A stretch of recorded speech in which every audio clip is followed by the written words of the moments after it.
I stand in my kitchen, blood trickling down my forehead from the ceramic plate Jessica just smashed over my head.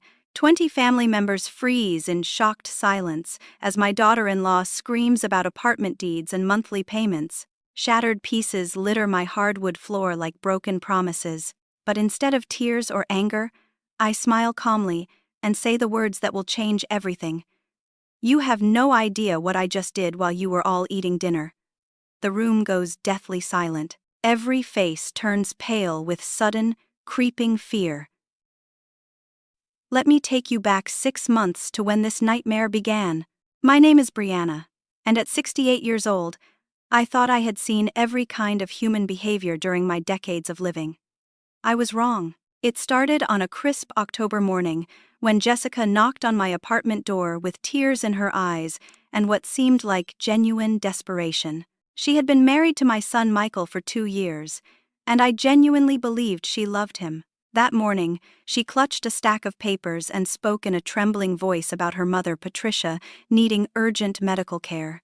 "Brianna, I hate to ask this, but Mom needs surgery, and our insurance won't cover it all," Jessica said, her brown eyes glistening with unshed tears. "Could you possibly help us with just $500? I promise we'll pay you back within a month." My heart went out to her. My late husband Harold had left me comfortable after his construction business succeeded, and I owned my downtown apartment outright. $500 seemed like nothing to help family. I wrote the check immediately, but that $500 became $1,000 the next month. Patricia's surgery complications required additional treatment. Then it became $1,500 for physical therapy. Each time, Jessica's requests grew more urgent, more desperate. She would arrive at my door with Michael in tow, both looking stressed and overwhelmed. "Mom, Jessica's family has been so good to us," Michael would say, his voice carrying a strange, hollow quality that I didn't recognize. "They really need our help right now." I noticed changes in my son during those months. The vibrant, confident young man I had raised seemed increasingly anxious and distant. When I tried to talk to him privately, Jessica always appeared, steering the conversation back to their financial needs. By February, Jessica's requests had evolved into demands. She no longer asked for specific amounts for specific purposes. Instead, she would stride into my apartment and announce what I owed them. "Brianna, we need $3,000 by Friday," she would say, no longer bothering with tears or explanations. Patricia found a treatment center in Arizona that can help with her condition. When I asked for medical records or doctor's information, Jessica became evasive. She would change the subject or become emotional, accusing me of not trusting family. Michael would support her, but his support felt rehearsed, like he was reading from a script. Then came the real shock. In March, Jessica arrived with a folder full of official-looking documents. She spread them across my kitchen table with the confidence of a lawyer presenting a case. "Brianna, we've been thinking about our future," she began, her tone suddenly businesslike. "You're getting older, and this apartment is too much for you to maintain. We think it would be best if you signed the deed over to Michael and me. Well, take care of everything, and you won't have to worry about property taxes or repairs anymore." The documents looked legitimate at first glance, but something felt wrong. The letterhead seemed slightly off, and the lawyer's signature looked rushed. When I asked to take the papers to my own attorney for review, Jessica's demeanor changed completely. "How dare you question our intentions?" she snapped, her sweet facade cracking like thin ice. "We're trying to help you, and you're being paranoid and ungrateful." That night, I made a decision that would save my life. I called my old friend Detective Ray Morrison, who had worked financial crimes for 30 years. I asked him to quietly look into Patricia's background, claiming I wanted to make sure my potential investment in her medical care was going to the right place. What Ray discovered made my blood run cold. Patricia Williams had no record of any serious medical conditions. In fact, she had been investigated 3 times in different states for elder financial abuse.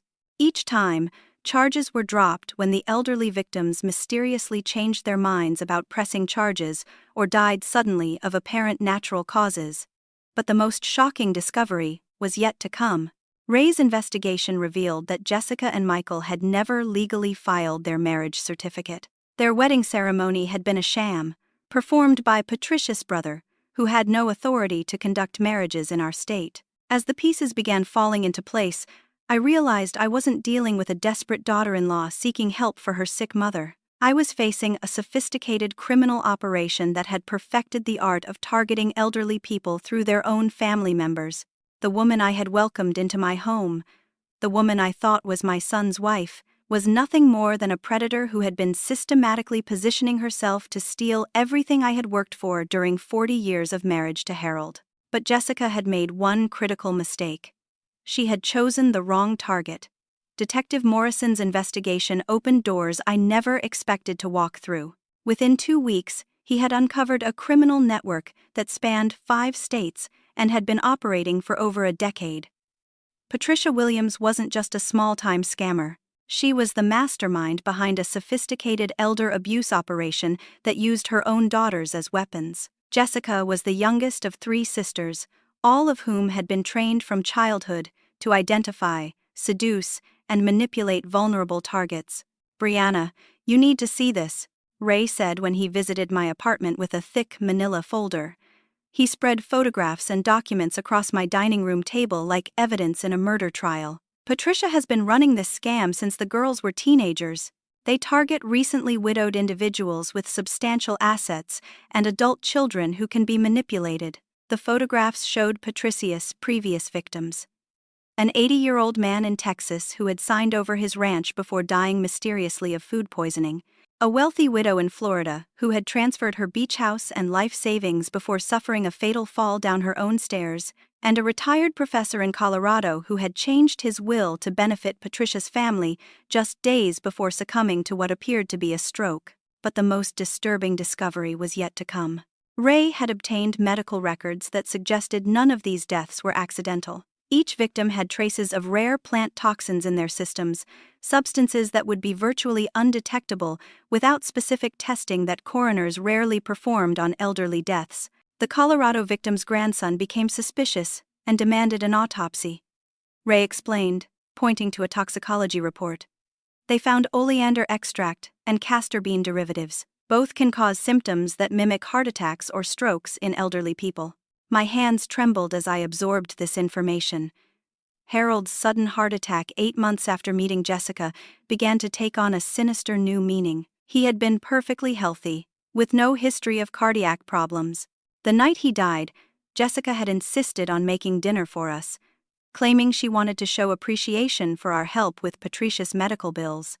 But Ray wasn't finished with his revelations. His investigation had uncovered Jessica's real identity and criminal history. Her actual name was Jennifer Walsh, and she had been arrested twice in other states for fraud and identity theft. The charges had been dropped each time when witnesses either recanted their statements or died before trials could proceed. "She's got at least 4 different social security numbers that we can track," Ray continued. "Patricia moves the family every few years, and the girls assume new identities. Jessica Walsh, the woman your son thinks he married, doesn't legally exist." The scope of their operation was breathtaking. Patricia's network included corrupt lawyers, doctors, and even funeral directors who helped cover their tracks. They had stolen an estimated $4 million from elderly victims over the past decade, and Jessica alone was responsible for at least 6 suspicious deaths. But perhaps the most heartbreaking discovery was learning about Michael's situation. Ray's investigation revealed that my son had been systematically drugged and psychologically manipulated for months. Blood tests that Ray arranged through a cooperative doctor showed traces of benzodiazepines and other substances that would explain Michael's changed behavior and apparent memory problems. "They've been keeping him just coherent enough to be useful, but confused enough to be controllable," Ray explained. "It's a technique they've perfected. The male targets become unwilling accomplices, while the elderly victims are isolated and drained of resources." Jessica had been using a combination of prescription medications and natural substances to keep Michael in a fog of compliance. She would slip the drugs into his morning coffee, then spend the day convincing him that he had agreed to decisions he couldn't remember making. The evidence also revealed that Jessica had been forging Michael's signature on documents and using his identity to apply for credit cards and loans. My son's credit rating had been destroyed without his knowledge, creating additional financial pressure that Jessica used to justify their increasingly desperate requests for money. As I sat in my apartment that evening, surrounded by evidence of the elaborate trap that had been set for me, I felt a mixture of rage and determination unlike anything I had ever experienced. These people had murdered my husband, poisoned my son, and planned to rob me of everything I owned before disposing of me like their previous victims. But they had made a critical error in their calculations. They had assumed that Brianna Morrison was just another helpless elderly woman who could be easily manipulated and eliminated. What they didn't know was that Brianna Morrison had spent 30 years working for the United States Treasury Department, specializing in financial crimes and elder abuse cases. Jessica and Patricia had picked the wrong grandmother to mess with. The confrontation with Michael was the most painful conversation of my life. I had Ray arrange for medical supervision as we slowly weaned Michael off the drugs Jessica had been feeding him. As his mind cleared over several days, the full horror of what had been done to him became apparent. "Mom, I can't remember agreeing to any of this," Michael said, his voice breaking as he stared at documents bearing his forged signature. We sat in Ray's office, away from Jessica's watchful eyes, as medical professionals monitored his withdrawal from months of chemical manipulation. But as the drugs left his system, an even more devastating truth emerged. Michael's clear memories revealed that his involvement hadn't been entirely involuntary. 3 months into his relationship with Jessica, she had discovered his hidden gambling addiction and used it as leverage. "I owed $38,000 to some very dangerous people," Michael confessed, tears streaming down his face. "They were threatening to break my legs, Mom. When Jessica said Patricia could pay off my debts if I helped them get access to your assets, I thought it was just borrowing against my inheritance." The gambling addiction had started small, with office fantasy football leagues and weekend poker games, but Jessica had encouraged Michael's betting, even introducing him to high-stakes underground games where the debts mounted quickly. She had deliberately fed his addiction while simultaneously offering herself as his salvation. She made it seem like the money would just be a loan. Michael continued. "Patricia promised to pay everything back with interest once her lawsuit settlement came through. They showed me legal documents about a malpractice case that was supposed to be worth millions. The lawsuit documents were elaborate forgeries, complete with fake law firm letterheads and fabricated medical records. Jessica and Patricia had created an entire fictional legal case to explain how they would repay any borrowed money. The supposed malpractice settlement was always just months away, requiring only temporary financial assistance to tide them over. But Michael's cooperation had gone beyond simply asking me for money. Under Jessica's influence and chemical manipulation, he had provided detailed information about my finances, daily routines, and medical history. He had even helped Jessica gain access to my apartment when I wasn't home, allowing her to search through my personal documents and install monitoring devices. "They had me convinced that you were developing dementia," Michael said, his voice hollow with shame. "Jessica would show me notes you had supposedly written that made no sense, or tell me about conversations where you had been confused or forgetful.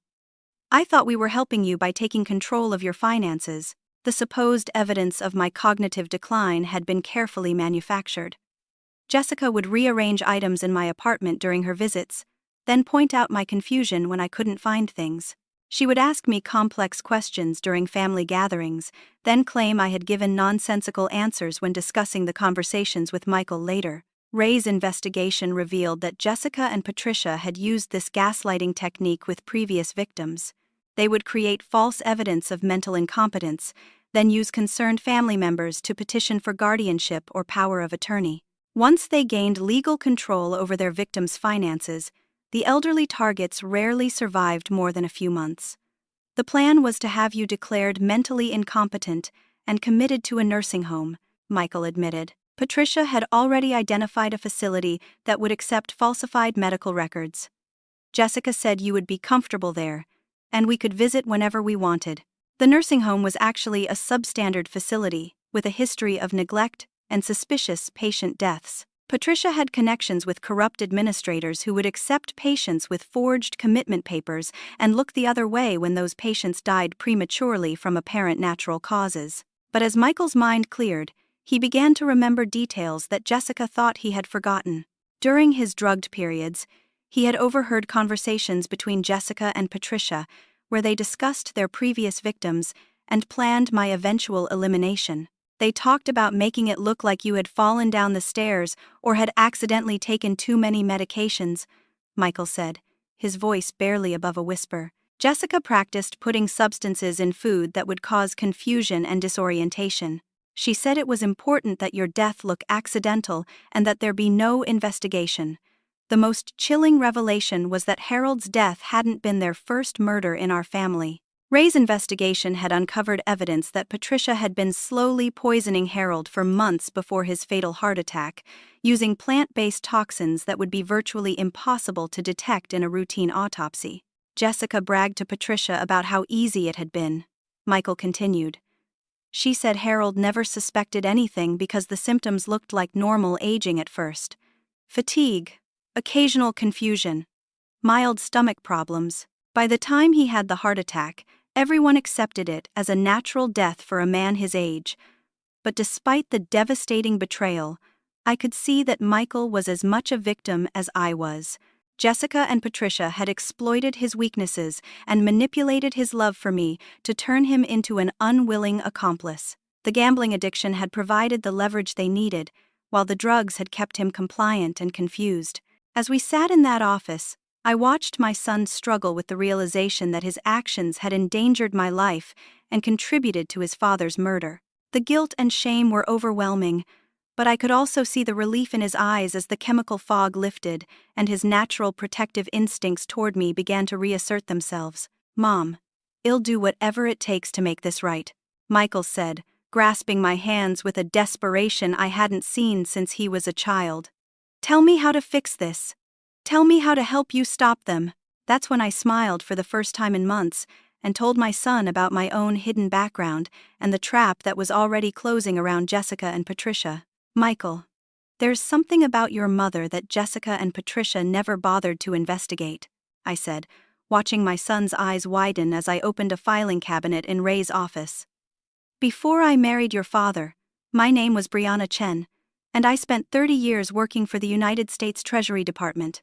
The shock on Michael's face was worth the months of keeping this secret. Jessica and Patricia had been so focused on my role as Harold's widow and a seemingly helpless elderly woman that they had never researched my professional background. They had no idea that I was a retired federal investigator who had specialized in financial crimes and elder abuse cases. "I started with Treasury right out of college," I explained, spreading my old credentials and case files across the table. "I worked my way up through the ranks, handling everything from tax fraud to money laundering. In my last 10 years before retirement, I was part of a specialized unit that investigated organized elder abuse operations." Ray chuckled as he watched Michael process this information. "Your mother was one of the best investigators we had. She broke up at least 6 major elder abuse rings during her career and sent dozens of scammers to federal prison. My expertise hadn't disappeared with retirement. When Jessica first approached me with her requests for money, my trained instincts had immediately recognized the warning signs of a potential scam. The escalating demands, the emotional manipulation, the pressure tactics, and the reluctance to provide documentation were all textbook indicators of financial abuse. "I've been building a case against Jessica and Patricia from the very beginning," I continued, pulling out a thick folder of evidence. "Every conversation has been recorded, every financial transaction documented, every lie cataloged and verified. The recording equipment was military-grade, invisible devices I had learned to use during my federal career. Jessica and Patricia had no idea that their every word in my apartment had been captured and preserved for prosecution. Their discussions of previous victims, their plans for my elimination, and their casual admissions of murder were all documented in crystal-clear audio files. But the recordings were just the beginning. My connections within federal law enforcement had allowed me to coordinate a comprehensive investigation that went far beyond Ray's local efforts. The FBI's Financial Crimes Unit had been tracking Patricia's operation for months, building cases in multiple jurisdictions. Agent Sarah Rodriguez has been leading the federal task force, I explained, showing Michael official FBI documents. They've been waiting for enough evidence to take down the entire network, not just Jessica and Patricia. Tonight's dinner party is going to be the final act of a sting operation that's been 6 months in the making. The federal investigation had revealed the true scope of Patricia's criminal network. Beyond her 3 daughters, she employed corrupt lawyers, doctors, funeral directors, and nursing home administrators in 5 states. The operation had stolen over $10 million from elderly victims and was responsible for at least 15 suspicious deaths. We've been coordinating with victims, families, and law enforcement agencies across the country, I continued. Tonight, when Jessica makes her final demand and becomes violent, we'll have everything we need to arrest the entire organization. Michael's face went pale as he realized the implications. Mom, you've been putting yourself in danger this whole time. What if they had decided to kill you sooner? I smiled and pulled out another folder, this one containing medical records and laboratory reports. They tried? Honey, Jessica has been slowly poisoning me for the past 2 months, using the same plant-based toxins that killed your father. The medical evidence was conclusive. Blood and urine tests showed traces of oleander extract and castor bean derivatives in my system, the same substances found in Patricia's previous victims. But unlike those victims, I had been prepared. I recognized the symptoms immediately, I explained. The fatigue, mild confusion, and stomach problems were identical to what Harold experienced before his death. So I consulted with toxicology experts and began taking medical countermeasures. The antidotes weren't perfect, but they had been sufficient to prevent Jessica's poisons from achieving their intended effects. I had also been careful to eat only food that I prepared myself, limiting Jessica's opportunities to add toxic substances to my meals. The federal lab has been analyzing everything Jessica brought into this apartment, I continued. We've identified the delivery methods for at least 6 different toxins. She's been using everything from herbal teas to supposedly therapeutic essential oils to slowly poison me.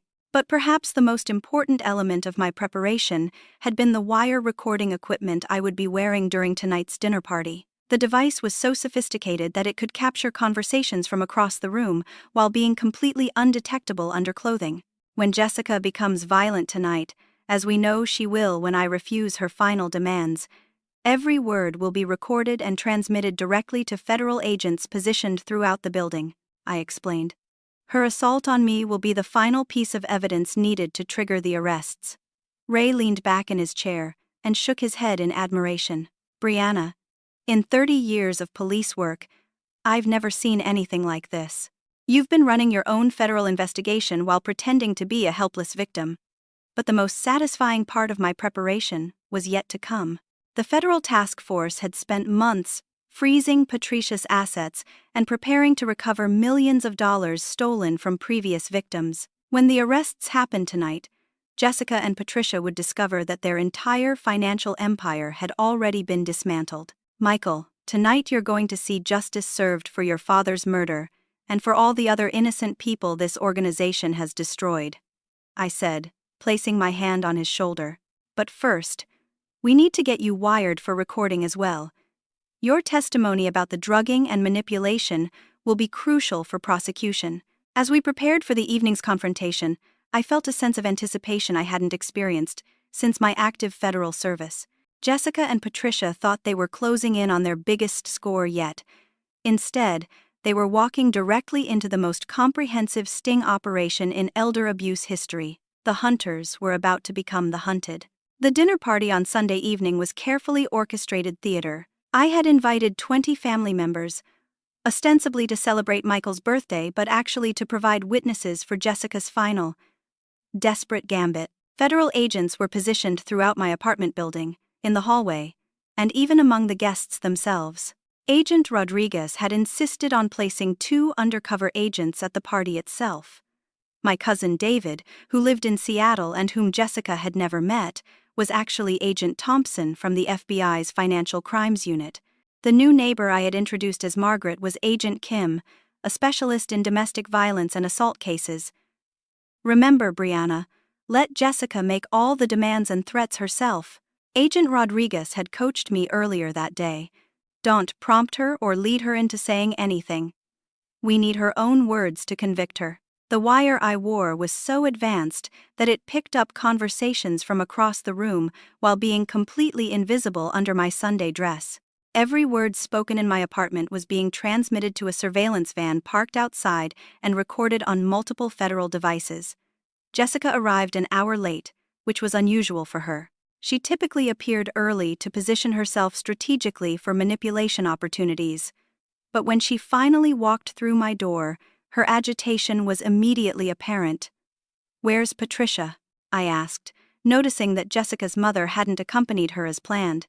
"She's coming later," Jessica replied curtly, her eyes darting around the room as if looking for threats. "We need to talk privately before she gets here." I knew from federal briefings that Patricia was actually already in federal custody. Agents had arrested her that morning on outstanding warrants from other states, but Jessica didn't know about the arrest yet. Her mother's absence was making her increasingly paranoid and desperate. The dinner conversation was strained, with Jessica barely participating in family discussions. She kept checking her phone and glancing toward the door, clearly expecting Patricia to arrive. As the evening progressed, her agitation grew more obvious. Finally, as family members were finishing their dessert, Jessica stood abruptly and demanded everyone's attention. "I need to make an announcement," she said, her voice carrying a sharp edge that made several people look up in surprise. "Brianna and I have some business to discuss, and I need everyone to understand what's happening here." This was the moment I had been waiting for. Federal agents throughout the building tensed as Jessica began her final manipulation attempt, with 20 witnesses present. "Brianna has been selfish and ungrateful to my family," Jessica announced, pulling a folder of documents from her purse. "We've been supporting her and helping her manage her affairs, but she's been refusing to cooperate with reasonable requests." The documents were forged power of attorney papers and property deeds that Jessica had prepared for tonight's confrontation. She spread them across my dining room table with aggressive confidence, clearly intending to pressure me into signing them in front of family members. "These papers will transfer legal control of Brianna's finances to Michael and me," Jessica continued, her voice rising with fake emotion. "It's for her own protection, since she's been showing signs of confusion and memory problems." Several family members looked confused and concerned. They had seen no evidence of cognitive decline in me, but Jessica's authoritative presentation was designed to make them question their own observations. "Jessica, I've told you before that I'm not signing any documents without my attorney present," I replied calmly, playing my role perfectly. "I'm perfectly capable of managing my own affairs." That's when Jessica's mask finally slipped completely. The sweet, caring daughter-in-law disappeared, replaced by the cold, calculating predator she had always been underneath. "How dare you embarrass me in front of the family?" she snarled, her face contorting with rage. "After everything we've done for you, this is how you repay us." The room fell silent as family members witnessed a side of Jessica they had never seen before. Her transformation was so complete and shocking that several people actually moved away from her instinctively. "My mother needs medical care, and you're sitting on hundreds of thousands of dollars while being too selfish to help family," Jessica continued, her voice becoming more shrill with each word. "I'm not asking any more, Brianna. I'm telling you, sign these papers tonight, or there will be consequences." When I calmly refused again, Jessica's fury exploded into violence. She grabbed the ceramic serving plate from the table and smashed it against my forehead with stunning force. Blood immediately began trickling down my face as pieces of the plate scattered across the floor. "How dare you say no to my mother, you stupid woman?" Jessica screamed, completely unaware that her assault was being recorded by multiple federal devices. "You're going to sign this apartment over to us, and you're going to pay us $3,500 every month for the rest of your pathetic life."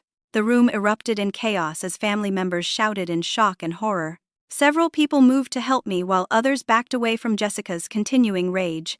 But I remained perfectly calm, knowing that this moment was the culmination of months of careful planning. That's when I smiled and delivered the words that would end Jessica's criminal career forever.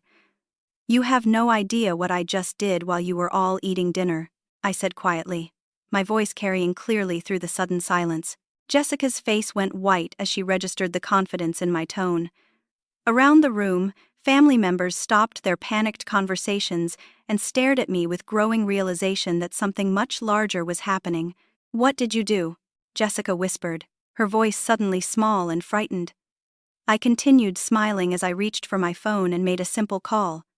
"Agent Rodriguez, this is Brianna. We have assault with witnesses and recorded threats. You can move in now." The apartment door burst open as federal agents poured into the room with weapons drawn. Jessica's legs gave out as she realized that the helpless elderly woman she had been tormenting was actually an experienced federal investigator who had been building a case against her for months. "Jennifer Walsh, also known as Jessica Morrison, you're under arrest for elder abuse, financial fraud, assault, and murder," Agent Rodriguez announced as handcuffs clicked around Jessica's wrists. The look of absolute terror and disbelief on Jessica's face was worth every moment of the 6 months I had spent pretending to be her victim. The next 72 hours brought revelations that shocked even me, despite my decades of experience investigating criminal enterprises. As Jessica and Patricia faced federal interrogation, the true scope of their operation emerged like a nightmare coming into the light. The toxicology results confirmed my worst suspicions about Harold's death. Federal forensic specialists had obtained court orders to exhume his body, and the advanced testing revealed lethal concentrations of oleander extract and castor bean derivatives in his tissue samples. My beloved husband had been systematically murdered over a period of 3 months. The poison levels indicate a carefully planned assassination. Dr. Williams from the FBI Forensics Lab explained during our briefing. The toxins were administered in small doses over time, creating symptoms that would mimic natural heart problems. By the time of the fatal dose, Harold's system was so compromised that the heart attack appeared completely natural. But Harold wasn't Jessica's first murder victim. Under federal interrogation, faced with overwhelming evidence and the threat of the death penalty, Jessica began confessing to a string of killings that spanned 7 years and 5 states. She's admitted to 9 murders so far. Agent Rodriguez informed me during one of our daily briefings. Each victim was elderly, wealthy, and isolated from family members who might ask difficult questions. The pattern is always the same. Gain access through romance or family connections, manipulate financial documents, then eliminate the victim once assets are transferred. The most horrifying discovery was Jessica's murder kit, which federal agents found hidden in Michael's apartment. The collection included rare plant seeds, extraction equipment, and detailed notes on dosages and symptoms for various toxins. Jessica had been studying murder techniques like a graduate student preparing for comprehensive exams. She kept trophies from each victim, Agent Kim revealed, showing me photographs of the evidence. Jewelry, photographs, personal items that she collected after the murders. Some of these belongings belonged to victims we didn't even know about yet. Patricia's confession was equally devastating. Under pressure from federal prosecutors, she revealed that the elder abuse operation had been running for over 15 years and involved dozens of accomplices across the country. The total amount stolen from victims exceeded $12 million. Patricia started this operation after her own mother died and left her a substantial inheritance. Agent Rodriguez explained. She used that money to train her daughters and establish connections with corrupt professionals who would help cover their crimes. The network included doctors who would falsify medical records, lawyers who would create fraudulent legal documents, funeral directors who would ensure quick cremations without proper autopsies, and nursing home administrators who would accept patients with forged commitment papers. But perhaps the most satisfying revelation was the extent to which federal investigators had been able to trace and freeze the organization's assets. Over $8 million in stolen funds were recovered from various accounts, investments, and properties that Patricia had purchased with her victims' money. Every family that lost a loved one to this operation will receive substantial restitution, Agent Rodriguez assured me. We've also identified 12 elderly individuals who were currently being targeted by other members of the network. Those potential victims have been contacted and protected. Michael's medical recovery was remarkably rapid once federal doctors began treating his systematic poisoning. The benzodiazepines and other substances that Jessica had been feeding him were cleared from his system within a week, and his natural personality began reasserting itself. "Mom, I can't believe I was so blind," Michael said during one of our tearful reconciliation conversations. "Looking back, I can see how she manipulated every situation, but at the time, her explanations seemed so reasonable." The psychological manipulation had been expertly crafted. Jessica and Patricia had studied their targets carefully, identifying weaknesses and exploiting them systematically. Michael's gambling addiction had provided perfect leverage, while the drugs had kept him compliant and confused about his own actions. "The federal psychologists say it's a form of sophisticated brainwashing," Michael continued. "They created an environment where I couldn't trust my own memories or judgment. Everything I thought I knew about reality was actually constructed by them." But Michael's recovery also brought crushing guilt about his role in enabling Jessica's crimes. Despite my assurances that he had been a victim rather than an accomplice, he struggled with the knowledge that his cooperation had endangered my life. "I helped them plan your murder, Mom," he said, his voice breaking with emotion. "Even if I was drugged and manipulated, I still gave them the information they needed to hurt you." The federal investigation revealed that Michael's guilt was misplaced. Jessica and Patricia had been planning to eliminate him as well, once they had gained complete control of my assets. His gambling debts were actually fabricated, part of the psychological manipulation designed to make him feel desperate and dependent. The people Michael thought he owed money to were actually Patricia's associates. Agent Rodriguez explained. The entire gambling debt scenario was staged to create leverage over him. "They planned to kill him after your death, making it look like suicide due to guilt over his mother's demise." 6 months after the arrests, Jessica and Patricia faced federal trial on charges that included 9 counts of first-degree murder, dozens of counts of elder abuse and fraud, and racketeering conspiracy. The evidence against them was so overwhelming that both women ultimately accepted plea agreements to avoid the death penalty. Jessica received 9 consecutive life sentences without possibility of parole. The federal prosecutor informed me after the sentencing. Patricia received 7 life sentences. Neither woman will ever be eligible for release. But justice extended beyond the primary defendants. The federal investigation had identified and arrested 15 other members of the criminal network, including corrupt professionals who had enabled the operation. The elder abuse ring that had terrorized victims across 5 states was completely dismantled. Standing in the federal courthouse after the final sentencing, I felt a sense of closure that I hadn't experienced since Harold's death. Justice had been served not only for him, but for all the other innocent victims who had been murdered by these predators. The nightmare was finally over. 2 years have passed since that dramatic dinner party, and my life has transformed in ways I never expected.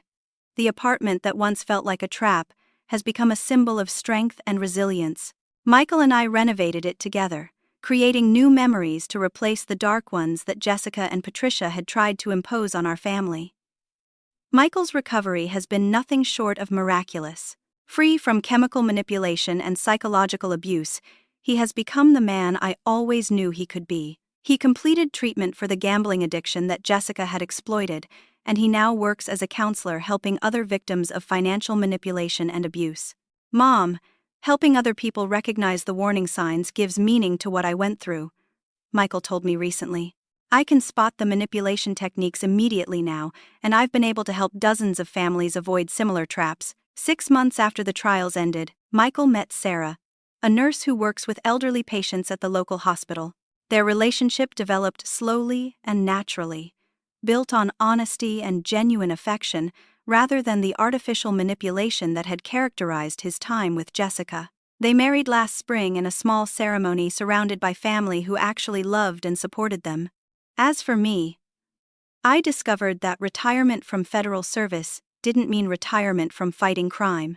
The Treasury Department asked me to consult on elder abuse cases across the country, using my experience with Patricia's operation to help identify and prevent similar crimes. Your case has become a model for federal task forces nationwide. Agent Rodriguez told me during one of our ongoing consultations. The techniques you used to document evidence and build prosecution cases are now being taught to investigators across the country. I've testified before Congress about the need for stronger elder abuse protections and better coordination between state and federal agencies.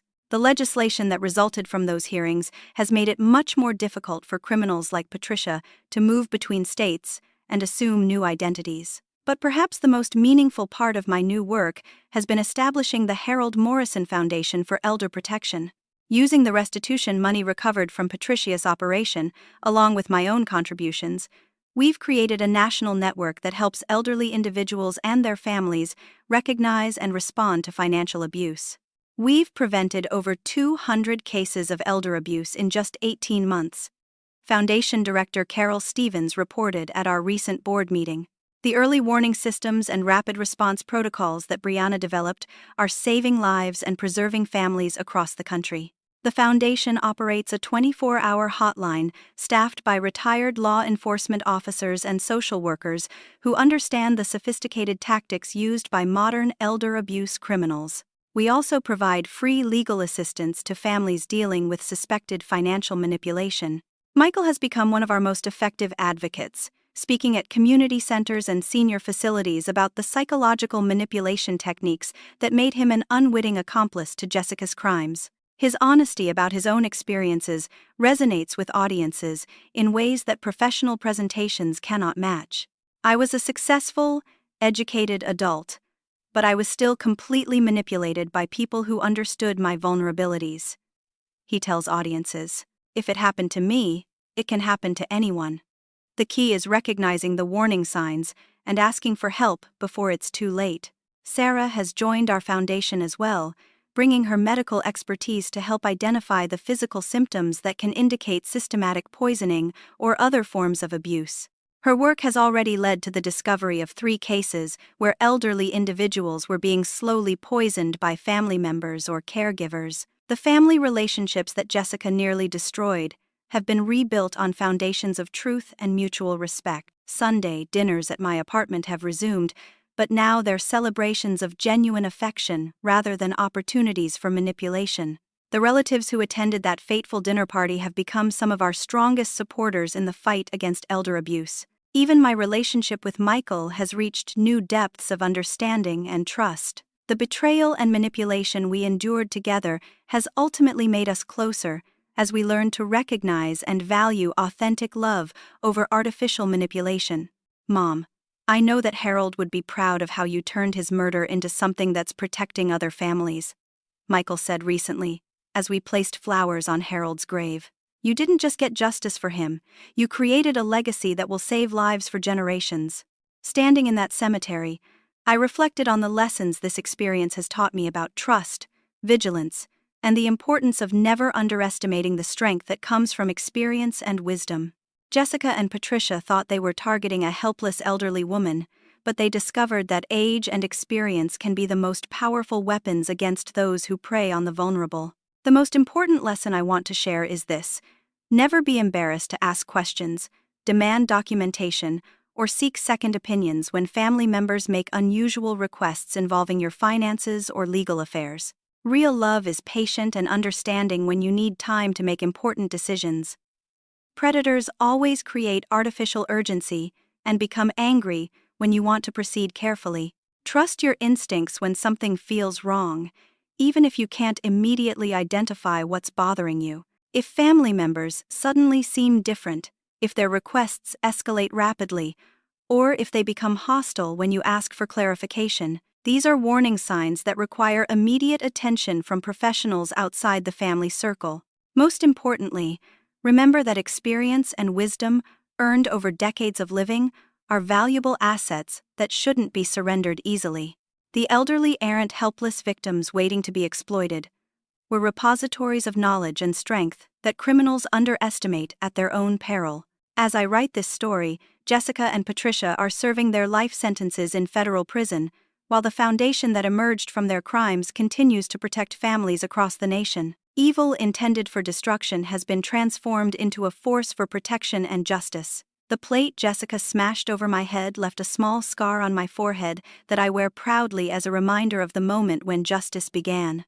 Every time I see that scar in the mirror, I'm reminded that sometimes the most dangerous predators make the mistake of attacking the wrong grandmother. Harold's murder has been avenged, Michael has been restored to his authentic self, and our family has been rebuilt on foundations stronger than ever before. Most importantly, the work we're doing ensures that other families won't have to endure the pain and betrayal that almost destroyed us. Now, I want to hear from you. Have you or someone you know ever experienced manipulation from family members or caregivers that felt wrong but was difficult to identify? What warning signs do you think are most important for families to watch for when dealing with financial requests or legal pressures? Please share your thoughts in the comments below. And don't forget to like this video if it helped you understand the sophisticated tactics that predators use against elderly victims. Remember to subscribe to our channel for more stories about justice, family resilience, and the power of standing up to those who try to take advantage of vulnerable people. Share this story with family members and friends who might benefit from understanding these warning signs, especially if you have elderly relatives who could be targeted by similar schemes. Thank you for listening to my story and for supporting the fight against elder abuse. Together, we can create a world where experience and wisdom are respected rather than exploited, where families protect each other instead of preying on each other, and where justice always prevails over greed and manipulation. Stay vigilant, stay strong, and never underestimate the power of a grandmother who refuses to be anyone's victim.